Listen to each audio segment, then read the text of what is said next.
Hello, and welcome to my podcast, Where the Dark Corners Are.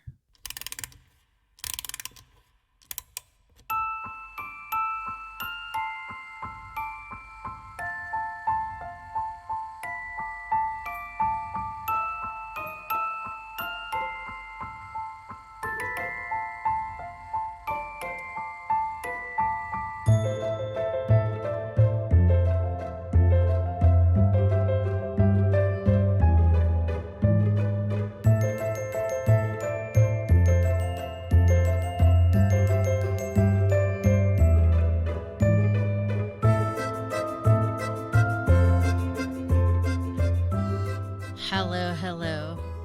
I am Vina, and I am your Dark Travels hostess. Tonight, as we close out our trip to Chicago, we happen to have a road trip with the Panda. Or, cereal. Are you kidding me? Road trip with the Panda. That is how long it's been since you've been here. Oh, yeah? Yeah. You're the I last couldn't even button. remember the damn button. It's the last one. I'm the last thing of everything. Hello. So, I'm actually here with, obviously, the Panda and the polar bear. Road trip with a polar bear. Yeah. You just play Do Host in your car. Do Polar lost. bear. So, tonight, like I said, we're closing out our trip to Chicago with a serial killer, which we normally do with Sierra, but tonight it's the Panda's night. I was replaced. Or I was the runner-up or the backup, right? Yeah, Well, you don't it's seem not- to mind. I'm not. It's not serial panda killer. No, pandas are too cute and cuddly to be serial Have killers. you seen Tropic Thunder? He tries to eat. Panda tries to eat Ben Stiller. No, It's pretty deadly. they're like in Vietnam. They're not in China. It's an Asian panda. Or Asian. What does that mean? It's Asia? Asia? It's an Asian bear. Pandas are native to China. I don't even remember where they're at. Are they in Vietnam? They're Vietnam. Are they in Vietnam? They're making a movie about the Vietnam War. About the Vietnam War. Doesn't mean they're in Vietnam. Yeah. They make movies about the Vietnam War in Hollywood. So Her name was Amanda. That's all I know. cute, cuddly panda. It's a panda. Her name was Amanda? That's right. That's hero. But yes, like you said, we're going. Well, you guys already been there and hanging out in Chicago, and I guess I'm the one taking you out of here. So, what serial killer are we talking about tonight? Talking about the lipstick killer today. The lipstick killer. The lipstick killer. Okay. Not that doggy stuff either. Is it because he was wearing lipstick every time he killed somebody? That'd be pretty cool. Was it like kissing Kate from Holes? Oh, with the poison? I was like, what the hell are you talking about? No. So, I'll start at the beginning.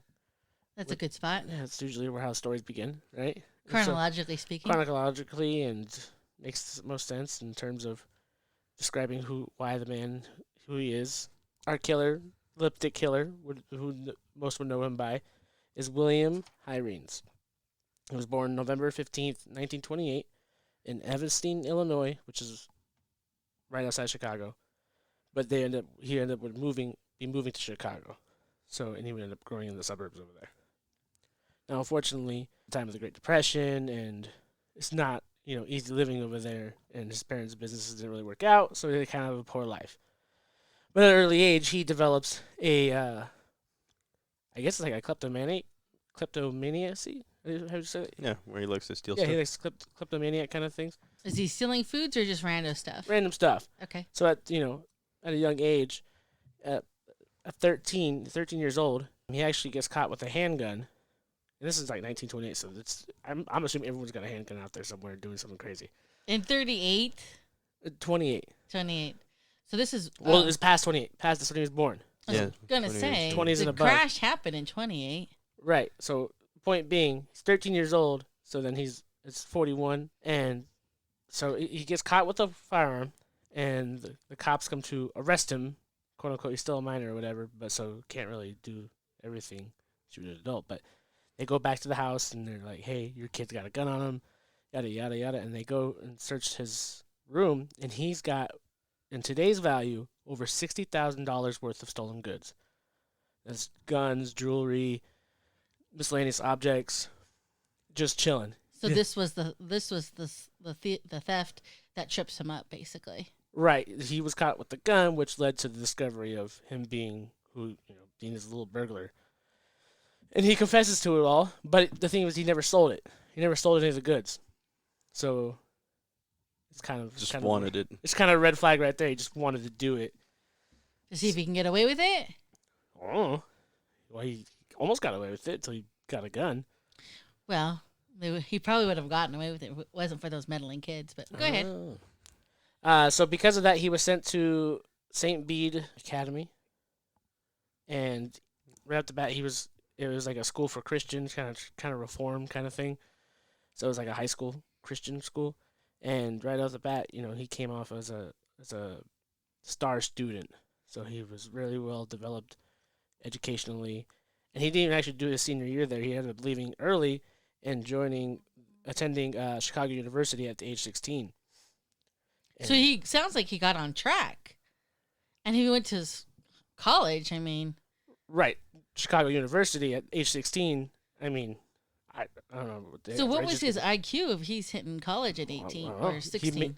I don't know his IQ number, but he ended up getting special programs for people for advanced, Like gifted students. Yeah. Okay. So, and he's well liked. He's not like an ugly guy or nothing. He's Ted Bundy looking kind of guy. I thought Ted Bundy was ugly, but this guy. Yeah, I didn't think he was good looking either. This guy's pretty good looking. But of course, people's tastes change in the course of the decades. I mean, I guess, but if you look him up, when he was younger, he's like, all right, he's also 16, but he's popular. He gets along with the ladies. He's smart. He's got things going. People kind of praise him, the professors and stuff, but he doesn't stop stealing.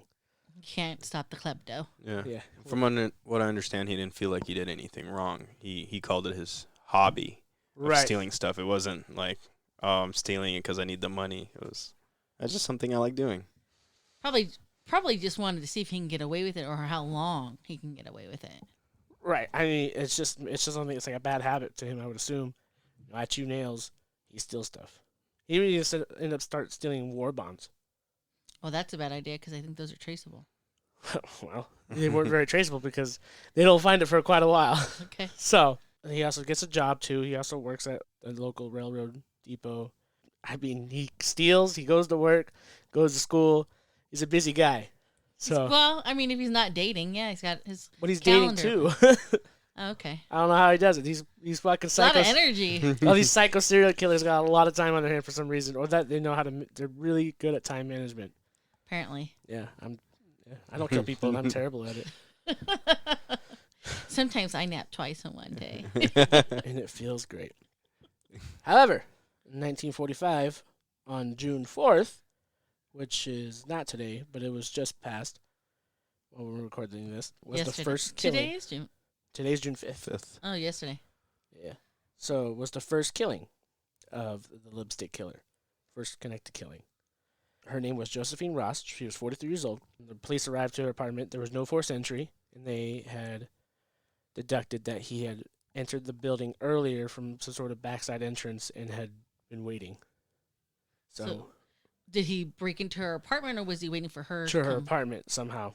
So he broke through the building and managed to get his way into the apartment, but there was no forced entry. So I mean, if he's been stealing that much, I'm sure he knows how to get into get in and out with houses. Well, actually, you apartments. raised a great question. What's he stealing, and how's he stealing it? Is he going into people's houses and stealing? He's going to apartments, houses. It's a lot of in Chicago. It's a city, so he's sticking to a lot of city life, suburban areas.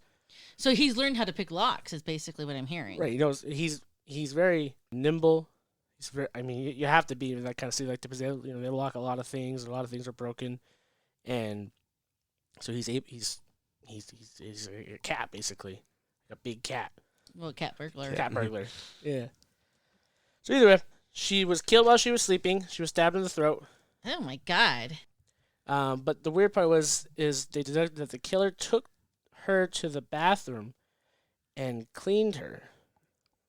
What? And then Like washed her? Yeah, Like gave her a washed her. bath? Yeah, they detected that because the water, like there was like water residue of blood and bloody towels in the tub. So unless she got stabbed, walked up, Was she assaulted?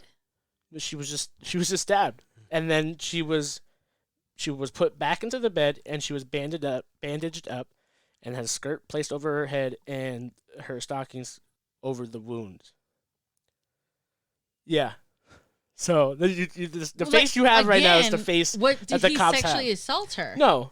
So normally, if they covered the face, normally, and I'm not, a forensic psychologist or anything of this, but typically, if they cover the face, it's because they know the person. Did he know her? They never deducted that, Okay. but he fucking cleaned her whole body and then put her back in the bed. I don't know. I mean, Did he have mommy issues? No, his mom was still around. His mom actually ends up hashtag spoilers when he gets convicted or whatever. She actually stands by him in the court. It's like he's a good kid. No. This and that. Well, yeah. So No, weird. no matter what happens, No. I stick by my son. So he doesn't have mommy issues. Daddy was around too. I think he died before he gets convicted though.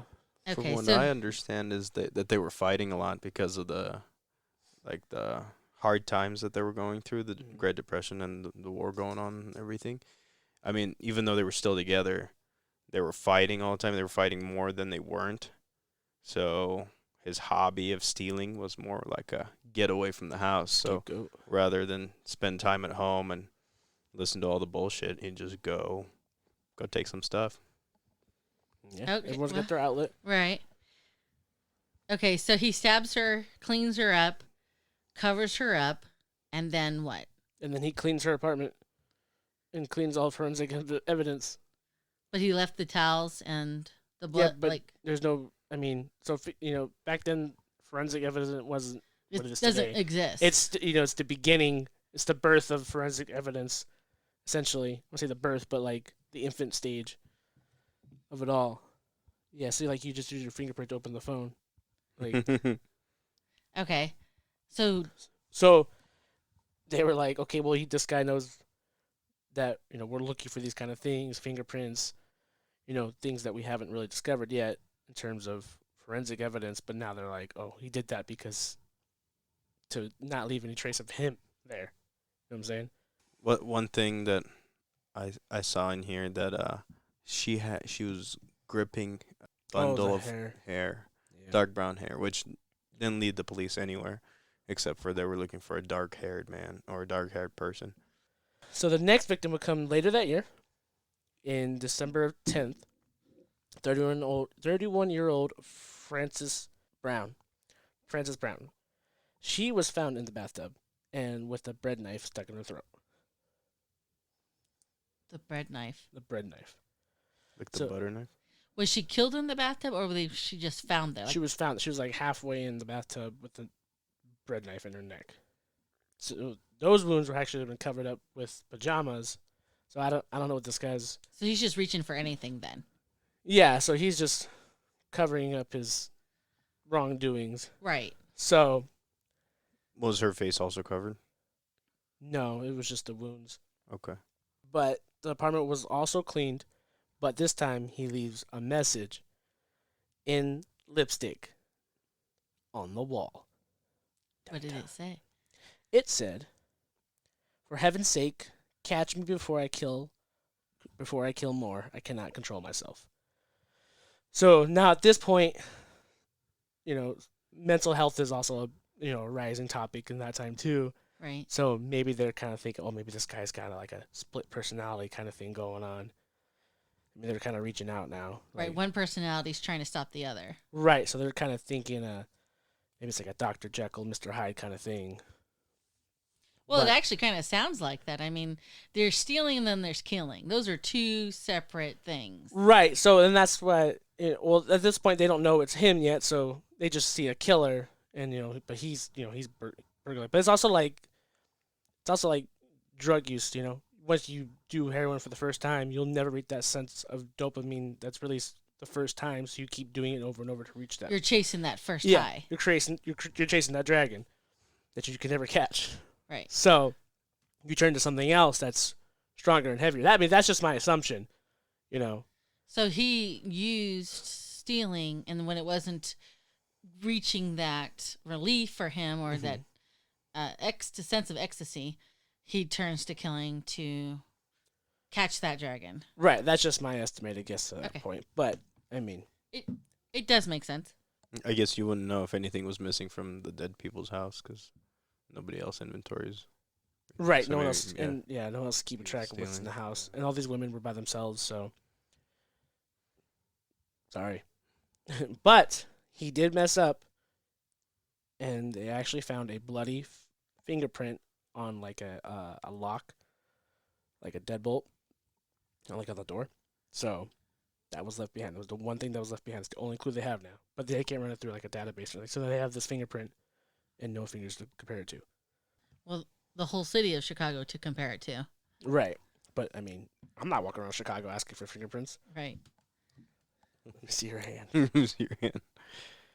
So next year, on January 6th of 1946, he kidnaps a little girl named Suzanne Deegan, barely a month after the last killing.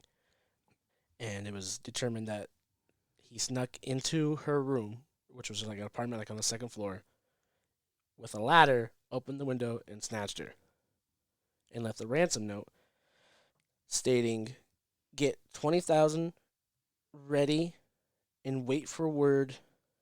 Do not notify FBI or police. Burn note for safety." Yeah. So those are the exact words. But the note itself is written so poorly. Like, ready is spelled REDDY. And wait is WAITE. Which he did on purpose because if he's got a college education, Yeah. he knows how to spell those words. Right. Right. So it's an act to try to throw it off. And like all the words have random capital letters in it. I mean, it's not written properly, but it is a note left behind. But unfortunately, they didn't really have time to, and this is where it throws me off because he relieves the ransom note, right? And then literally not even 48 hours later, they find the head of Suzanne in a sewer drain, like on the side of the road. And then they end up finding all their other body parts across the local neighborhood sewer. So he dismembered her. right. So now the police are even more confused of why. Because he changed his MO. Again. Right. Oh, I mean, yeah, it's not again, but to this point, it is the first time it's changing to dismemberment now. And serial killers don't typically do that. Right. So it's like, well, what the hell? They weren't expecting something like that to happen, but they found the head, they found both legs, the torso, and her arms, and it's pretty rough. In the sewers? Right. That is a total disregard of someone's body and their life. You're tossing them literally in the sewage. Yeah. I don't know what his plan was for that either. It was like, because when you read into it or do whatever, it's just you're trying to figure out, like. Well, where was his. In order to disembody someone, you have to have a place. Right. So it was determined that she was taken to the laundry room, like a laundry area, and taken to the basement and taken care of there. Oh. So he's scouting out second locations. He's lived in Chicago. He knows the area, and he knows how to where certain where to places go. are. Right. Okay. So that ups the game, and now there's this even more mass panic by the people.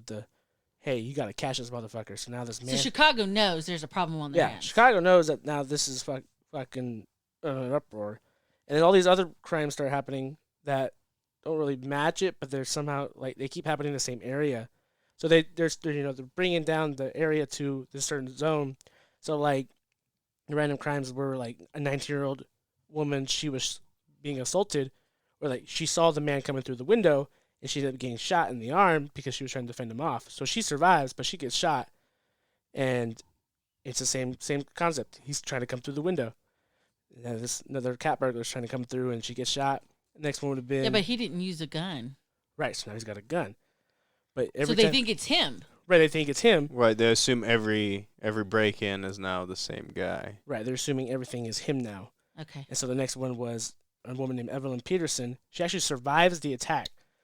The only way he could have got in was from a skyline or like a skyline roof that he had to climb down and do some fucking Spider-Man shit to get through, Right. which a cat burglar would be able to. And he actually came down and assaulted her and didn't kill her though. He deliberately left her to live. Right, he ransacked the apartment, left her to live, and then she was actually discovered by her sister who was trying to come in, and by a random older teenager who at the same time, our boy Bill or William is about 17. So the 17-year-old and the sister are outside the apartment door. They're talking, and then she tries to go in, and then she knows something's wrong. He's like, I'm going to go get help, and then he's gone. Because he's a good-looking guy, good with the lady, because they're kind of flirting before she realizes her sister's, like, dying in there. Okay, so on her way up there, she bumps into him. Right, but it's, like, outside her sister's door. Okay. So, this guy's just weird. This guy's just trying to find any way to get off. Now he's got a witness. He's got 2 witnesses. Well, the victim did not see who attacked her. Okay, well, the sister saw. Right. So, showing your face there, not his best move. But, and then another woman gets shot through the window as well. She's just fucking chilling at home eating breakfast. This dude shows up and shoots her through the window. And they're certain it's him. They're positive by connecting to all the because they're so close knit together, the crimes In the same area. Okay. Right. So it's like this motherfucker's just terrorizing this little neighborhood, fucking doing whatever he wants. Fuck Chicago, man. Fuck Chicago.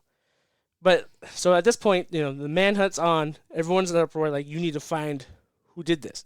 So the police are they go through like over 300 suspects, and the worst suspect that they could have ever chose was a 65-year-old janitor named Hector Verbu. He's like European.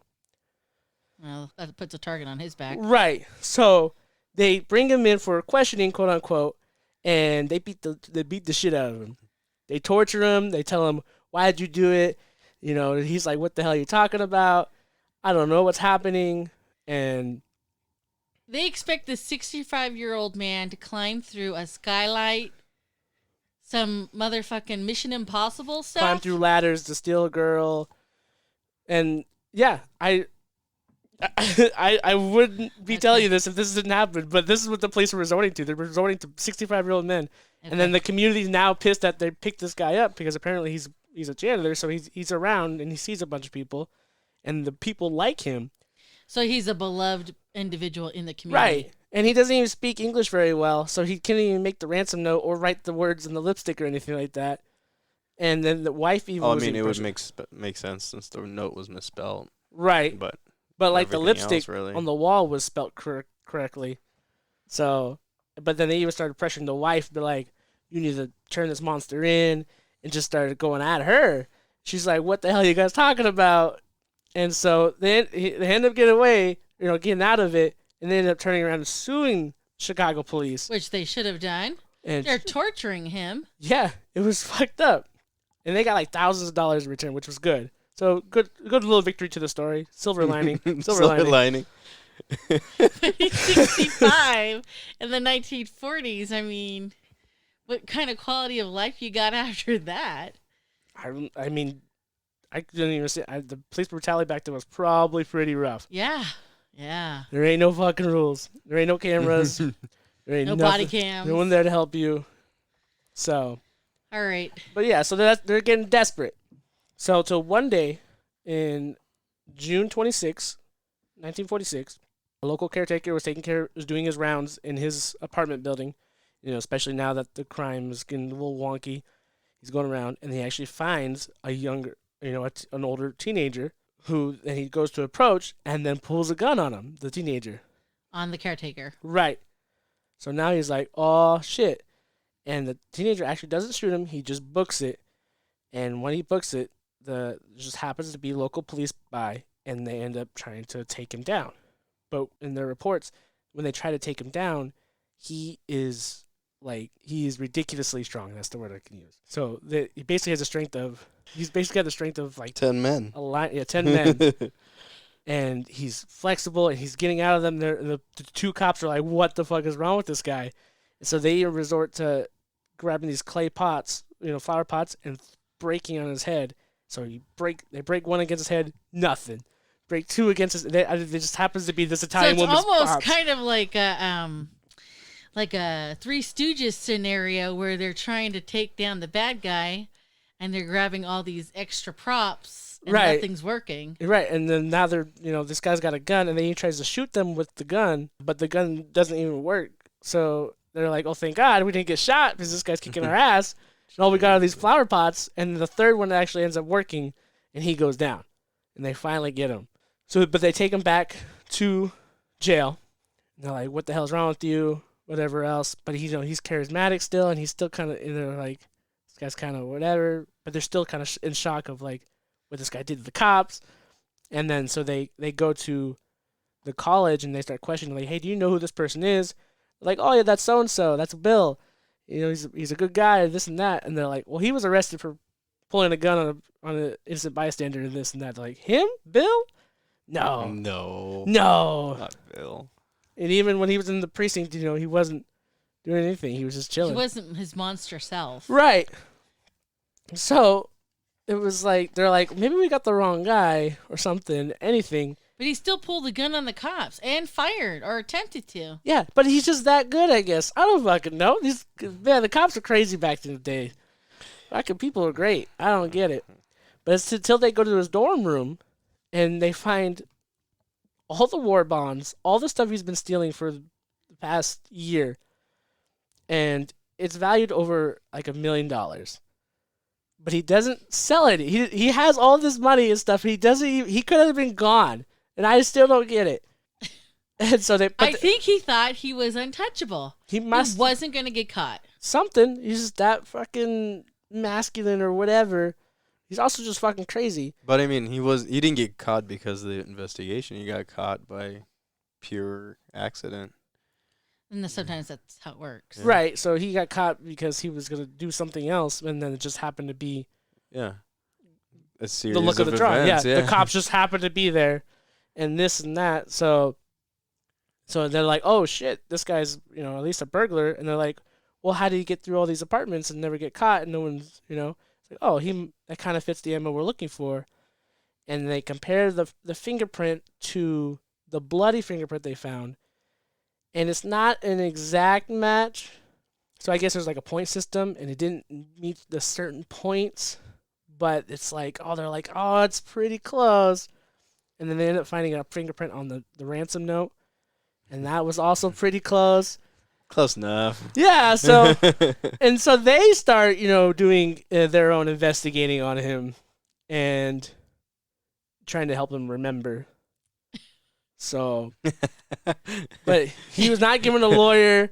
They even give him truth serum and everything. I mean, they go to town on this guy, and eventually he does get a lawyer eventually, and they just kind of put it two and two together, and they're like, oh, this is our guy, this is him. And so but he's weird, and he starts getting weird, and he starts saying, oh yeah, I did do it. And he takes his word back. No, I didn't do it. Well, they all like to play that game. Right. And so, but then his lawyers even come to the conclusion that, like, hey, we're pretty sure you did it, so it's best if you take the non-death. The deal. Yeah, the deal. So he even takes the deal, then he goes back on the deal. I mean, this guy's just getting wonky, and then, like, so. Maybe he is split personality. Yeah. So, I mean, at one point, they end up, putting him in a bed where he has to be strapped down or whatever. And witnesses will like see him and do nothing, but just stare off blankly at the wall. Well, he checked out. Right. So something had to have happened to him. I mean, people generally aren't this broken, generally speaking. I mean, it happens, but it's not. It's usually something that causes it. I mean, I don't. But you're saying mommy and daddy seem okay. Well, I mean, as good as they can be, I guess. Okay. But it was just enough, and he was accused of doing it. Old Bill. But I mean, young Bill, he's 17. oh yeah, young Bill. So he's 17 at this point. Now he's being tried, and it's going by quick. Like they're on it. They're ready to give. Well, yeah, because it's a public case now. Because the second murder with the lipstick kind of sparked the whole yeah thing. sparked the whole thing. The first one didn't even make the headlines, and then the second one actually kind of blew out publicly. It's because everyone got scared of the writing on the wall. So it was like, oh, he's making a public statement, and then a 6-year-old dismembered girl kind of makes headlines too. Yeah, I mean that's horrific. Right. I mean, all the deaths are horrific, but I mean, but I mean, so he's being tried and everything else, and then at some point in the process, he even mentions to the cops while he's being quote unquote interviewed. He's like, "You just got to ask George," and they're like, "Who the fuck is George?" And he says George like Manea or something. So I forget the last name, and there's no one record of that name, and they're like, "Well, maybe it's him." His alter ego. Right, maybe it's the alter ego who's not out. or second personality. Right, the alter ego. Yeah. So, but it was never like proven or confirmed. So maybe he was playing the cops. Right. Like he has multiple personalities. So, I mean, it didn't work because Homeboy still got sentenced to life. He didn't get the death penalty. And what's shitty is there's no real. I think he did it. He did it. There's no way he didn't do it. I know I didn't really bring all the evidence. I mean, there's nothing else evidence. There's nothing to really link the two because he had all these stolen guns, and there's no gun records or anything. And anyone can have a bread knife, quote unquote. And either way, so he goes to prison, and what is it? In '98, there's over the year before that, even before '98, people have tried to get him out of jail. People have Try to exonerate him? Yes. Like, these people are like, he's innocent. You guys just abused him and made him, sign off and become the killer. He's innocent and this and that. Like a forced confession? Yeah. Right. Beat the shit out of him till You like, guys okay, just stop. I'll say yeah. Which, I mean, and that, it could have been, but. Did the killing stop after his ass was arrested? Yeah. Oh, hello? He's just saying. Sorry, her name was Dolores Kennedy. She was a social activist, and she formed the group in 1994. And they wanted to bring the evidence to light and then bust him out of jail because for his human rights and human decency to get him out. No. In 94. So he's already been serving. He's 70-something at this point in time. Right. He ends up being one of the most, how did they quote it? One of the longest tenured prisoners in Illinois history. Oh, yeah. Yeah. I think he was the first one with a college degree. Yes. He graduated college in prison. Yes. Oh, well, good for him continuing his higher education. That's the thing. He goes to prison. He actually does reform, quote unquote. Rehabilitation at its finest. That's right. There's guys like him that make this shit happen. It's like, if he can do it, they can all do it. Because he goes in there, he starts making programs to help other inmates to get ready. He goes and go to a minimum security prison. Like, he's not even max prison anymore. He gets diabetes and he has to go by wheelchair sometimes. But I mean, he's an outstanding individual. Well, he's probably hoping someone will be like, look, he's too good. Right. He's too good to have done these horrific things. Well, did they ask George? No? Okay, then. Well, even in the 2000s, he asked to be released from prison because he's so old, and he's like, I'm good. Like, can I come out now? And they deny him. They deny him parole when he's like 80-something or something. Well, I think normally I would have been like, oh, well, he's 80. But you guys heard about that recent situation where the elderly person was released and then they killed again, and they were like in their 80s. Oh, so checks out. Who would have thought a murderer is still a murderer? Correct, but they did exactly what they told him to do. He told them to do. Stop me, or I'll keep killing. And guess what? They stopped him, and guess what? No more killings. So yeah. Well, he ended up dying in prison anyway, so oh. He's dead now. wherever you're at. I wanted to point somewhere, but I don't think he's in heaven. So All right. So that is the Chicago Lipstick Killer. Bill. what a guy. Or not. Rumor has it. Now I saw a thing and I couldn't confirm it, but there was a couple times where it was mentioned that. So the chick where she was attacked and lived, when her sister came in and everything. So the Right. little skyline, fucking hatch or whatever. Mm-hmm. So it said that the person who had jumped through it or gone through it had left a fucking turd on the roof. Like he had to take a shit before he did it. Oh. Now, Well, they didn't have forensics I just want to put back that then. aside. Put it Fun in there. fact. Yeah, fun fact for this. But I was like, He's probably out there for a long time. yeah, he probably waiting. Honestly. That's probably what it was. He probably was Waiting. waiting. Prowling. I gotta take a shit. Yeah, you he's gotta like- go, you gotta He didn't go. bring a brown bag with him. He didn't bring kitty litter for a cat burglar. Left the DNA right there. Right there. Nobody could have solved Well, it. now they could confirm it if they kept it, but whatever. What about a brown bag? All right. So that's what we have for you tonight on the business. Facebook. We have a Facebook page where the dark corners are. If you have a topic that you'd like to share or that you would like us to do, please post on there. This is what you say. This is exactly right. And then my Yeah, you dot your I's and cross your Yeah, T's. I don't know what- what else you could do. Yeah, post on the page. Just it's okay. The admins are not scary. You can send us an email. Oh, okay. Oh, no one does email anymore. People do email. Facebook. Send me an email both. to show him. Email and Facebook. Yeah, the only reason I have email is just so I can Get log into subscriptions, Netflix and stuff. Yeah. That's the Okay. only reason I have email. I don't want emails from work. Either way, send the topic at where the dark corners are, At gmail.com. okay. Final thoughts, Panda. Final thoughts. I thought he was gonna be wearing lipstick when I was gonna start this. I thought it was gonna be like a serious lady killer or something. But I mean, he only hurt women. There was no men hurt in the process except for those two cops. Did he ever say why he just... No? No, he just confesses to it and then takes it back and then when he gets to prison, he's like, "No, I didn't do those crimes. So get me Let out me of out? here." Okay. Yeah. So just like every other fucking Everybody prisoner. else. Yeah. Final thoughts, Polar Bear. I'm on board with that. Well, honestly, I thought it was gonna be a lady wearing lipstick, and after she killed, she would leave like a little note or like a kiss on the forehead. But that's too much movie script. Okay. Yeah, honestly, he probably could have been a really rich guy if he just stole stuff and Yeah. sold it, and War bonds. just stole stuff rather than Killing. killing. He stole all that and he wasn't even like being investigated for burglary. It just happened to be, he burglarizes and know how to get into places. I was like, our killer. Well, someone's obviously a Kissing Kate fan here. All right. So until next time, please remember, only the few can find the beauty in the darkness, which is why we hope to meet you where the dark corners are.